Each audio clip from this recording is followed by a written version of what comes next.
Good afternoon and welcome to Lunchtime Coaching. My name is Kevin Britz. I'm an executive coach, trainer, and international leadership facilitator and host to the Lunchtime series, where we add value to people's lives happening every day at 12 o'clock on ebizradio.com.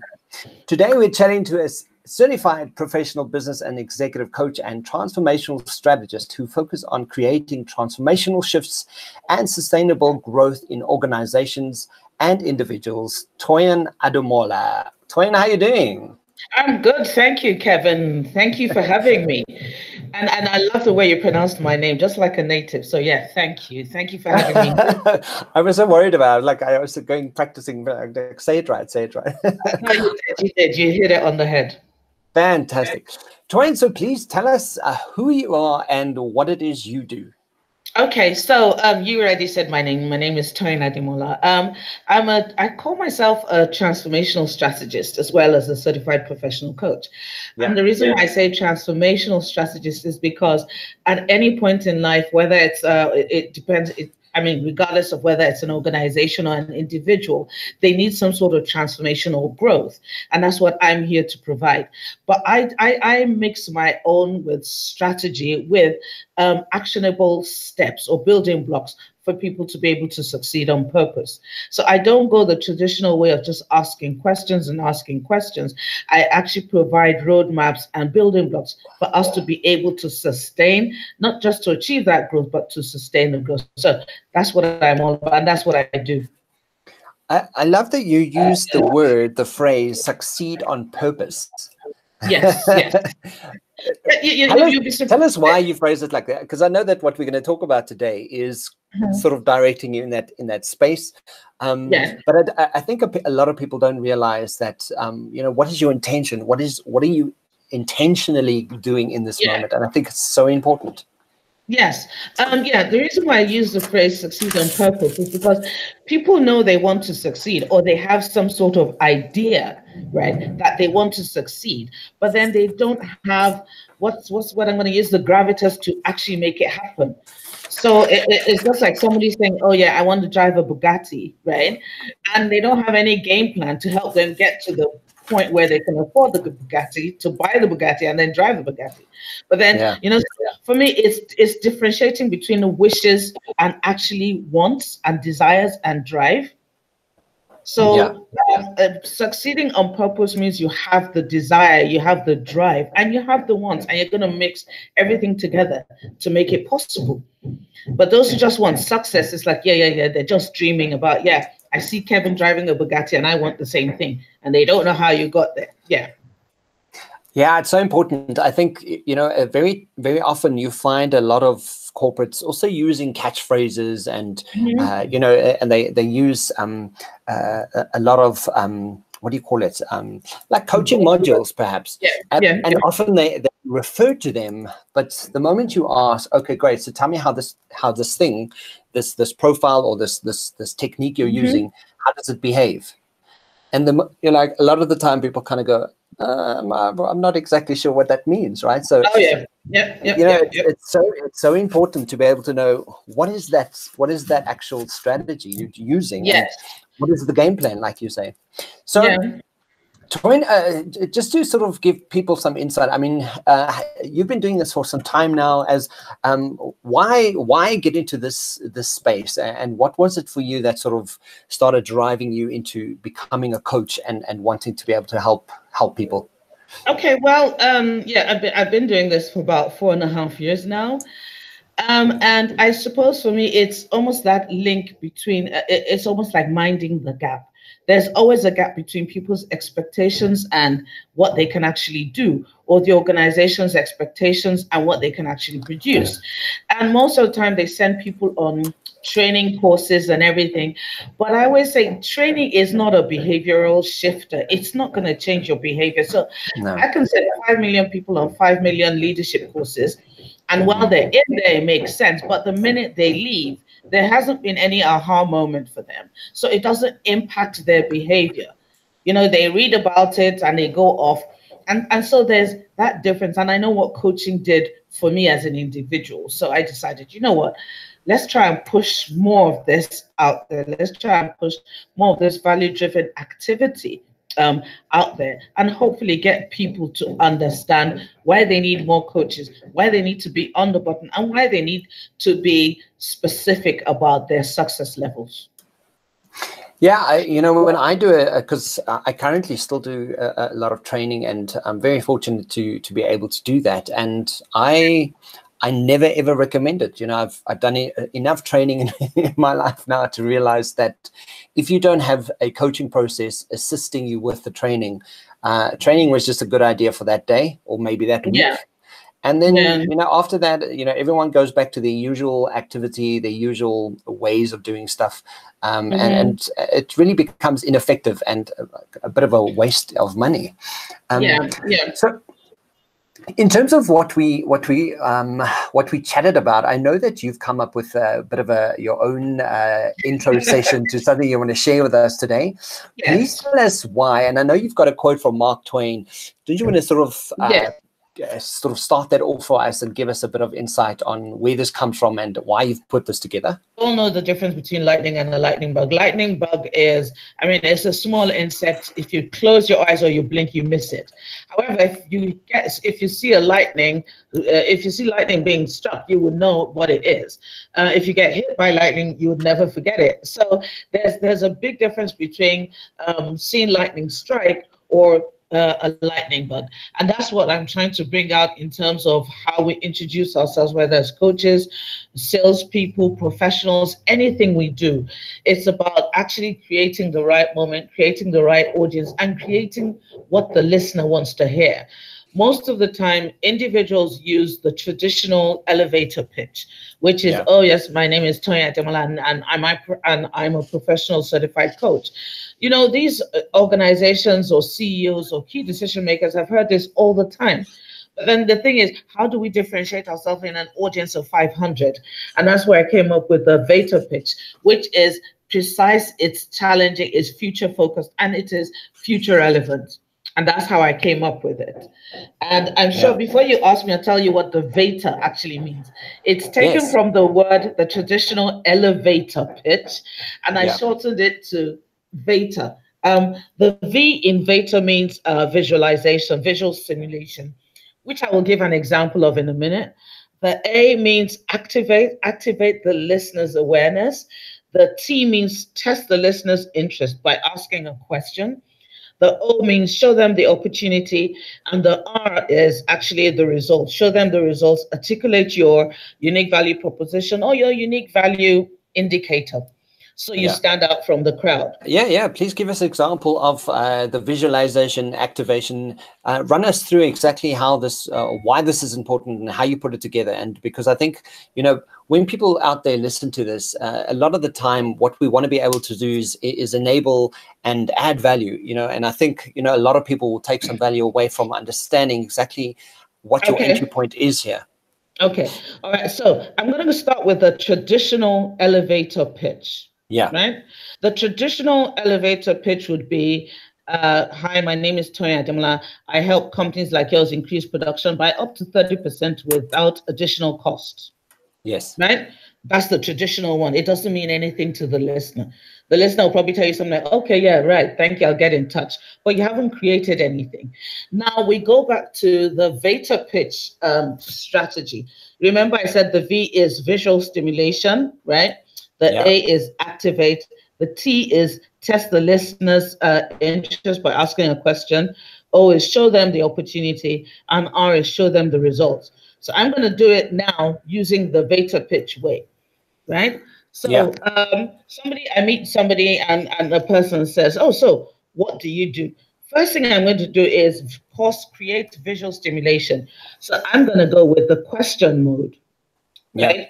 So I will be saying something like, sorry, I'm trying to remember what I'm going to, okay. So I'll say something like, imagine 5 years down the line, and you're receiving the award for the most progressive and productive leader of the year. And you're giving this award for your low attrition rate, high production output, and high sales numbers. How would you feel? Yeah. Now that's the visual. The person has already started thinking about it, and the person starts feeling good about it. Two things happen here. You've taken the person on a journey, right? The second thing is the person starts to feel good with themselves, right? And the person is paying attention to you because you put the person in a fantastic place that the person wants to be, right? And then I say, and then I ask the person, so how do you feel about this? And the person says, oh yeah, I feel fantastic. I feel great. I'm like, okay, yeah, good. So let's go back to today.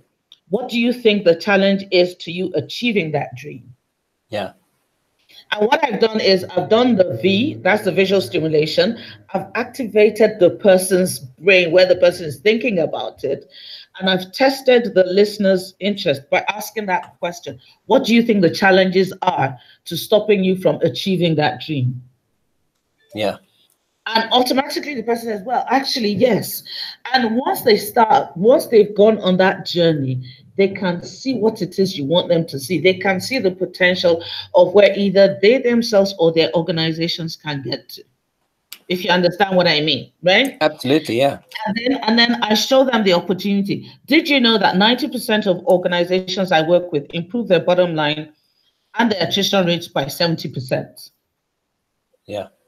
That's the opportunity. And then I tell them I do this by focusing on creating and mapping sustainable growth strategies for my clients, ensuring that they meet any and all four of the ROIs. And that's it basically. And by this time, because I've taken the person on that journey, the person has seen the possibilities. I've activated their brains where they're thinking along the ways I want them to think, right? I've tested them by asking the question, did you know? Can you imagine, right? And I've shown them the opportunity of where they can go. And I've also shown them the results. 9 times out of 10, you always get a call back, or you always get, if it's a face-to-face event, you know what, I'm very interested. Let's talk more about this. Yeah. You know, I was recently chatting to a recruitment professional who also speaks about the fact that we really need to do more than we've done in the world currently. You know, the fact that you can just say, oh, well, you know, I have my little elevator pitch at the moment. That may not cut it more, because we really have to start understanding how do I gauge my listener? How do I engage the person? How do I get them? How do I start speaking their language? And what questions do I ask so that it really gets their brain on board with how to create the visual stimulus? And also, I think, you know, a lot of people don't realize that we're emotive beings. Like we function from emotion. So if you tap into my emotions a little bit more specifically, and you're asking from an emotive perspective, I might move towards that conversation far more easily than just elevator pitching someone and kind of going, well, this is what I do and this is how I do it.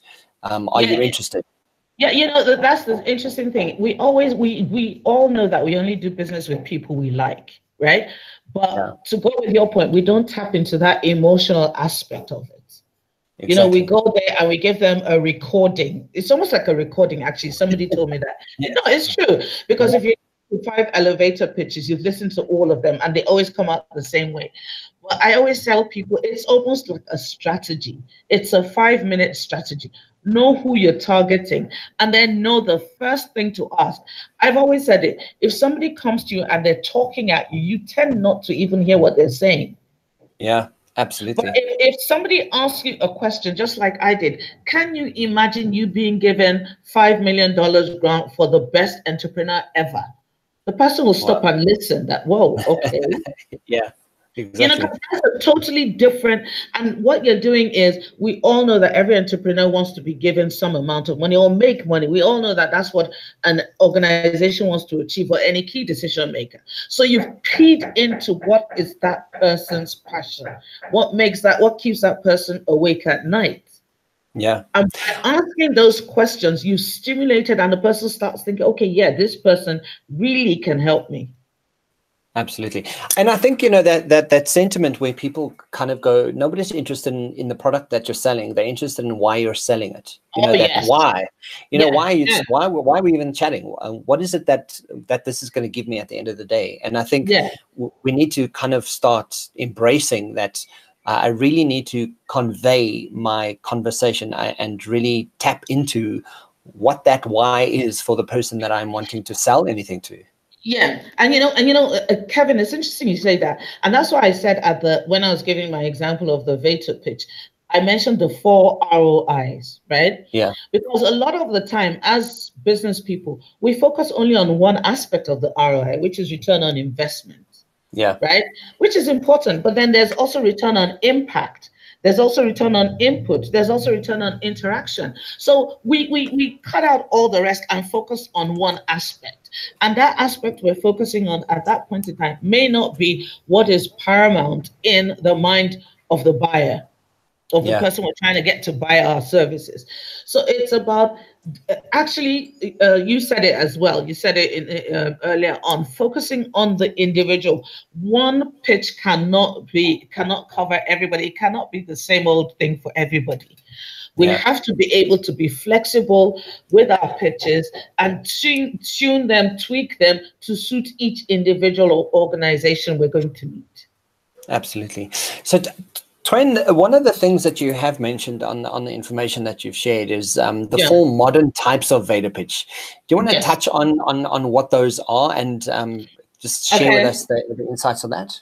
Yeah. Okay. So there's the 4 modern types. There's the one-word pitch. So, for instance, if I said, "Oh, I'm Google," we all know what Google is. It's a search engine. However, your brand has to be big enough to be able to be recognized. So, I always advise people go far away from that unless you know what you are 100% aware of the fact that that's what your brand is. So there's the one-word pitch. Then there's the question pitch, which I actually just used an example of. Did you know, or can you imagine? Now that is, I think that's the most powerful of all the methods, actually, because you get the person to start engaging with you, interacting with you, and start along the journey you want the person to go on. Then there's the subject line pitch. Of course, that's best for emails. When you're sending somebody an email and you say how to get 80% productive output or an increase in 80% of your attrition rate from your staff, and that's that. So when anybody looks at that, they know that's what you're selling to them. And then there's the virtual VATOR pitch, which is you don't even have to do anything. You put it all up on YouTube. Or, there's I think there's a software that actually does that now. I can't remember what it's called now, but then they do virtual pitches. And I know YouTube can do that for you as well, where you're pitching what it is you do. I think the most important thing about all these styles is to see how we can combine them and reach across to the kind of audience we want to, rather than the kind of audience we think we need, because there's a difference. Absolutely. So, everything you're saying, it's so interesting, because I think part of the training that I do and that I'm part of at the moment is specifically looking at what, for example, what resilience is, and this touches into how do you show up as a resilient salesperson at the moment, right? And what are you doing that's completely different to everyone else's? So the fact that you're sharing this information today, I think people are absolutely gonna love this. What do you think has driven the need for a Veda pitch? Do you think that's one of the things that we have to start considering our entry point differently? What do you think has driven the need for this? I think perfect. That's a perfect question, and I think you even answered it for me. So thank you very much. Sorry. No, that's fine. I think the need for resiliency is actually paramount. I think the need for future and, well, I'd probably say current and future relevancy is there as well. Because people are beginning to do, we know because of the pandemic, the global pandemic, people are doing things differently. So we no longer have the chance or the advantages of standing face to face in front of anybody. If you understand what I mean, it's either you're pitching via the telephone, WhatsApp, virtually, the different ways. And so it's about minimizing the time wasting. In fact, actually reducing it. And actually making sense. So I always say the two major techniques I think of is think utility and specificity. Yes. Right? Just think those two words. Think about, you want to make sure you're going after the person within that company, within that organization, that what you're offering will have the most impact on. So don't just say, normally we have coaches who say they're going to HR people to ask them about coaching. Yeah, the HR person is the head trainer, if we want to use the word, but then they don't actually know what each individual staff member needs, regardless of how we like to decorate that, but they don't know. So for me, it's more about talk to the key decision makers. Key decision makers could even be the individuals themselves. What is stopping you from achieving your dream? I've been at an event, and this was actually a virtual event, and the person said, "Oh yes, I've been in this organization for the past 5 years, right, and I haven't seen anything promising for me, as a matter of fact, and I'm thinking of leaving."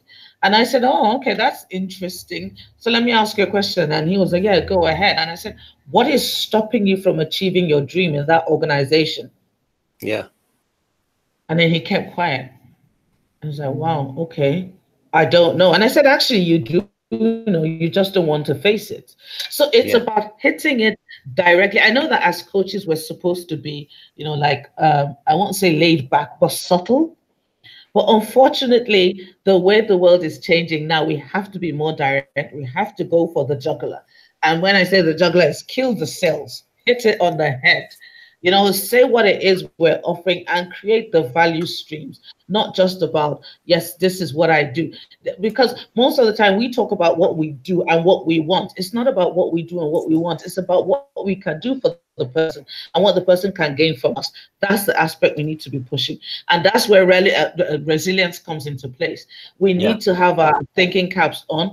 We need to understand the environment we're dealing in now and the environment we're going to be dealing with going forward, and how best we can weather the storms. Absolutely. And, I just want to touch on one of the things that you mentioned here is only focus on 3 points. So think utility, specificity, but only focus on 3 points. Why focus on 3 main points? Just to give the listeners out there just some insight on that. Okay, well, the why focus on 3 main points is because those are the main, those are the be all and end all of your pitching, right? It's not about all the accolades you've received. It's not about that. If you remember in the example that I gave, I didn't say what it is. I'm a certified professional coach for 15 years, blah, blah, blah. I didn't say anything of that. But yeah. And that's what I mean. Focus on, think about utility and specific, that word, because I always mix it up, right? And also think about what it is you're going to provide to that person. That's the strategy behind it. The value you can create for that person. Those are the 3 things. Once you've thought about that, try and create something where the person goes on a journey with you, right? Where you can set that person, you don't even need to go on the journey with the person. You can set that person on the journey by themselves by saying, did you know, can you imagine? What would your overall arching comments be if you had? Those are the kind of things that you get people to start interacting with you. What we do with the traditional elevator pitch is we speak at the people. Yeah. Because we just stand there and tell them blah, blah, blah, blah, blah, blah, blah. And the person goes, and at the end of our 5-minute speech, the person goes, "Oh yeah, thank you, I'll get in touch." We haven't made an inroad. But then when you get the person to imagine and you ask the person specific questions, the person is with you all the way. Yeah, I mean, it's so interesting. And as you're speaking, my brain's like running. I'm going, yes, I see it's so much value in what you're saying, because so many people get it wrong. And in terms of, I mean, one of the points that you mentioned is also just coaches, so how do we consider the results that coaches can produce and communicate that? Because I know you've touched on it a little bit earlier, but I think a lot of, I think the biggest mistake that people make, especially from a coaching perspective, is they throw it around quite loosely. And it becomes, I have my opinions about it, but I mean, like, what would you say? What would you say? The coach's entry points on communicating themselves would be. Okay, I think the coaching. Let me put it like this. I think the coaching industry, the pitches are. I'm a coach as well, so I'll be talking about myself as well. The pitches are very blasé. They're very woeful, and they're not actually competitive enough. So we have lots of coaches who meet God knows how many key decision makers or key influencers, and they can't close the deal because we do the same thing the traditional way. We provide a lot of value, no doubt about that. We do. Yeah. But the thing is, we do not know how to communicate that value. And by changing our sales pitches from the traditional elevator pitches to the future focused VATOR pitches helps us create that value. Again, I'm going to focus on, we need to make sure that we're focusing on the 4 ROIs. We don't know which one the client wants. We always assume we know. And in most cases, our assumptions are wrong. Excuse me, because we know what it says about making with the whole assumption spiel, which is we're going to be on air, so I can't say that. Yes.